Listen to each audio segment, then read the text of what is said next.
Let's touch on ancient extraterrestrial visitation to this planet. Yes.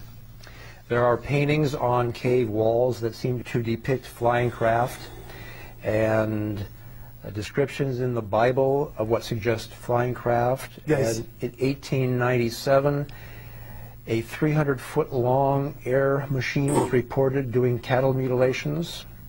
So it would seem that Earth has been visited for a great many years. Oh, yes. Millennia, at least. Yes, millions, actually. Millions of years. Yes. So were the flying machines described in the Bible of extraterrestrial origin? Some, yes. Let me ask a few more questions here. Was Moses led by an extraterrestrial craft? Did an extraterrestrial craft part the Red Sea?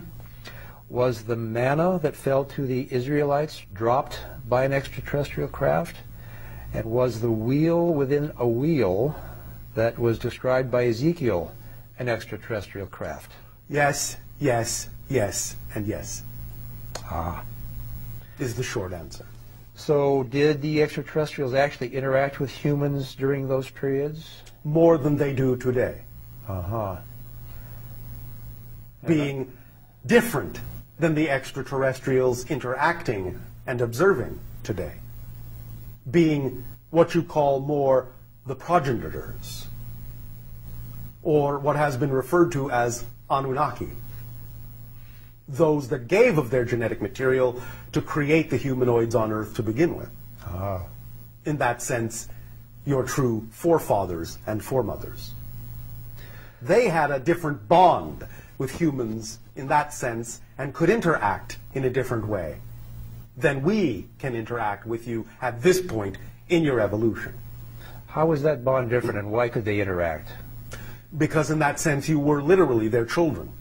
At that time, you are not in that sense our children per se. We do not have the same kind of relationship with you and are coming into interaction with you later on in your evolutionary period, when it is obviously important to have more of a hands-off policy to allow you to make your own choices and evolve without absolute interference. Mm-hmm. And in certain respects, since you are hybrids based on human DNA, yes, you are our children, yes, in that some sense. Yes. I'm wondering, I mean, for planet Earth now, there's the freak-out factor where humans might freak out if they saw extraterrestrials, and obviously they do in some cases, and our yes, government fears that. Yes. Was this freak-out factor really not part of the ancient civilizations with whom the Anunnaki interacted? It depends on how far back you go. Early on, no, not at all. They were used to seeing these beings all the time. And again, remember that in that sense, being offshoots of their genetic material, the Anunnaki looked very much like you, or you looked very much like them. There were some differences, but not so much that you would, as you say in your language, freak out. Mm-hmm. They are what is referred to, however, in some of your ancient literature as the giants of those days, men of renown. So they looked like humans, but a whole lot bigger.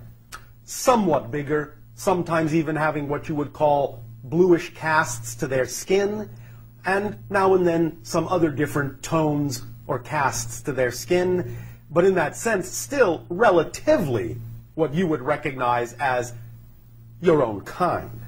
Okay, I'm trying to get a sense of the size. Are we talking about 7 to 8 feet was not uncommon. Okay, so basketball player type size would be about right. As we understand that term, yes. Mm-hmm. Although also to some degree a little bit larger in stature as well. Okay, broader. Yes. Okay. And what gave rise to the blue color of their skin? Simply the idea of some addition in their blood matrix of copper and other elements. Okay, so that would be an oxidation of copper? Yes. Okay. Okay, very good. Okay, we have one final topic, and yes, this is a short one. Crop circles. Yes. Are they created by extraterrestrials? What is their purpose? In 1975, 47 crop circles were found in a field where a cattle mutilation was found. What was the connection between the two phenomena? Extraterrestrials are involved to some degree with the creation of some of what you call crop circles. Consciousness is primarily involved, and that being the extension of a collective aspect of your own consciousness, merging with other dimensional beings' consciousness, such as our own, as well. It's a collective event, although there may be, shall we say, from crop circle to crop circle, a greater or lesser degree of involvement of different beings at different times for various reasons. Energy manipulation, again, vibrational, resonant, electromagnetic energy manipulation is the actual mechanism used and manipulated by the blending and merging and directing of collective consciousness. It is a type of language, a type of symbolism, a type of speaking to oneself in dreams to wake up from the dreams you have been having and move into other realms of awareness and perceptibility. The cattle mutilations that may have occurred in the one that you have mentioned, in a sense, is an offshoot of the fact that certain areas are conducive electromagnetically to certain phenomenology happening more easily. And it may be conducive to more than one thing happening in that area. So an area that might be very good for producing crop circles electromagnetically might also be very good for certain kinds of technological craft to come through into your dimension for other reasons and other agendas. In that sense, what you're simply seeing are overlapping agendas. They're not really connected except through the electromagnetic phenomenology that makes that area a particularly good one to do both of those things in. In other words, kind of the door was open and so a lot of different things came in. Yes. Okay. Thank you very much, Bashar. This has been very informative. I appreciate your willingness to share your knowledge with us.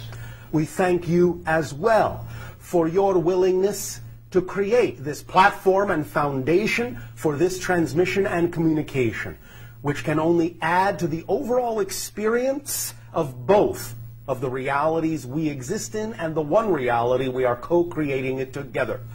Thank you and good day. Thank you.